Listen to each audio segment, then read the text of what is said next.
Hic et nunc là một từ tiếng Latin có thể được dịch là ở đây và bây giờ. Đó là cách sống luôn ở trong khoảnh khắc hiện tại.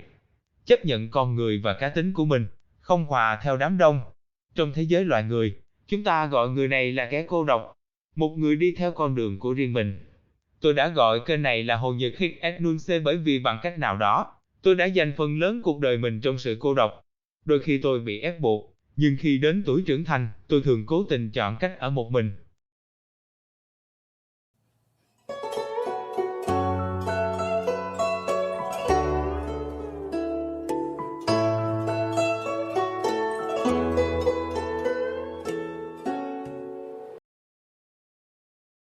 Không phải là tôi không thích bầu bạn. Ngược lại, tôi yêu những người bạn. Tôi đã trải qua những mối quan hệ sâu sắc với mọi người. Nhưng tôi không thích tuân theo một nhóm. Theo một cách nào đó, tôi cảm thấy như các nhóm hạn chế tôi. Chúng hạn chế chuyển động của tôi, suy nghĩ của tôi, cá tính của tôi. Năng lượng nhóm và có thể xác định với một số người chắc chắn sẽ cảm thấy tuyệt vời. Nhưng sau một thời gian, những thứ này trở nên cũ kỹ. Và thường không mất nhiều thời gian trước khi tôi cảm thấy ngột ngạt trước những người này và muốn rời đi. Mặc dù tôi có bạn bè, nhưng hầu hết trong số họ cũng là những người cô độc. Và chúng tôi hoàn toàn ổn khi chỉ gặp nhau vài lần trong năm. Ở gần mọi người chiếm rất nhiều năng lượng của tôi. Các bữa tiệc hoặc các cuộc tụ họp xã hội khác, các cuộc họp tại nơi làm việc hoặc ở trường học thường rất căng thẳng. Cảm giác như bộ não của tôi bị kích thích quá mức bởi tất cả những tiếng ồn xung quanh. Sau những dịp như vậy, tôi lại thấy vui khi được ở một mình. Tôi thích không gian riêng của mình hơn, nơi tôi có thể hoàn toàn thư giãn và sạc lại năng lượng của mình. Mặc dù rất khó để thừa nhận, tôi nghĩ rằng sự lo lắng cũng đóng một vai trò trong việc này. Nhưng ít hơn rất nhiều so với vài năm trước. Bạn càng dành nhiều thời gian cho mọi người, bạn càng trở nên ít nhạy cảm hơn. Tuy nhiên, tôi không thích trở thành tâm điểm chú ý, tôi sợ nói trước đám đông. Trong suốt cuộc đời trưởng thành của mình, tôi đã cố gắng tránh những tình huống như vậy. Tôi đã nhiều lần tự hỏi mình, tại sao tôi lại như thế này? Tôi không chắc. Có lẽ tôi được sinh ra như thế này. Ngoài ra, có thể rất đúng là một số kinh nghiệm sống đã khiến tôi như thế này. Những điều này đáng để khám phá, đó là điều chắc chắn. Nhưng cuối cùng, thật sự nó có ảnh hưởng sao? Đó là cách sống của tôi ngay bây giờ và ở đây. Và tôi phải đi tiếp từ đây.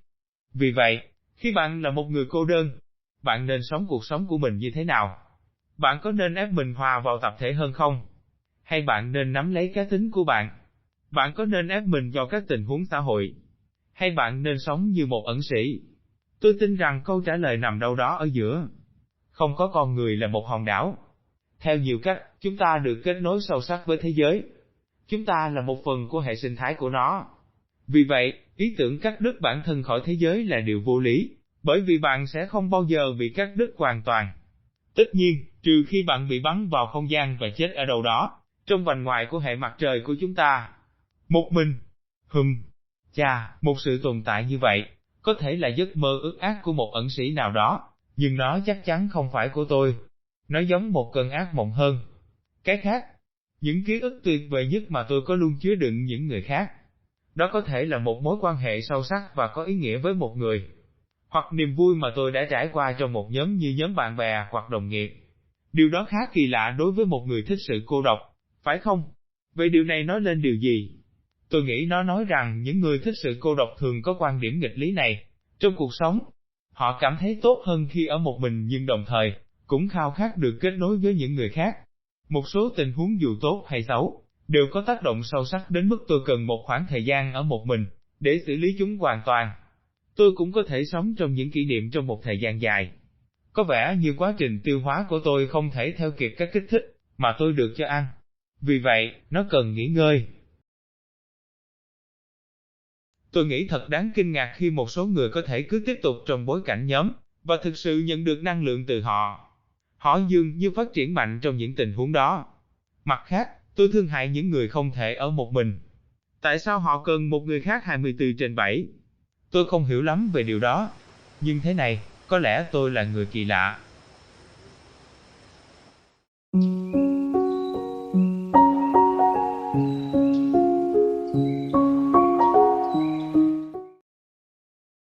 Làm thế nào để trở thành một người cô đơn? Tôi không tin vào những điều cực đoan. Nhưng tôi tin rằng có sức mạnh trong sự cô độc. Trên thực tế, Tình yêu dành cho sự cô độc có thể là một tài sản lớn. Các nghệ sĩ, nhà văn và nhiều thiên tài trong quá khứ đã khai thác sức mạnh của sự cô độc. Tuy nhiên, những người cô đơn nên nhận thức được sự cô lập xã hội.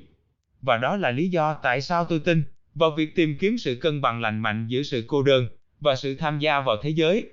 Bởi vì sự tham gia tích cực vào thế giới và các mối quan hệ của con người bắt nguồn, từ đó là một phương tiện tuyệt vời để mang lại niềm vui, hạnh phúc và sự viên mãn. Mặc dù, đối với một người cô độc, nó có thể là một cuộc đấu tranh lớn. Nó luôn luôn là một cuộc đấu tranh đối với tôi. Nhưng khi nhìn lại, tôi nghĩ rằng tôi đã có một cuộc sống rất trọn vẹn và đầy phiêu lưu khi nói đến tình bạn, các mối quan hệ, công việc và du lịch. Cuộc sống vẫn tiếp diễn và cuộc đấu tranh cũng vậy. Đó là lý do tại sao tôi quyết định chia sẻ kinh nghiệm, thử thách và kiến thức của mình về việc trở thành một con sói đơn độc.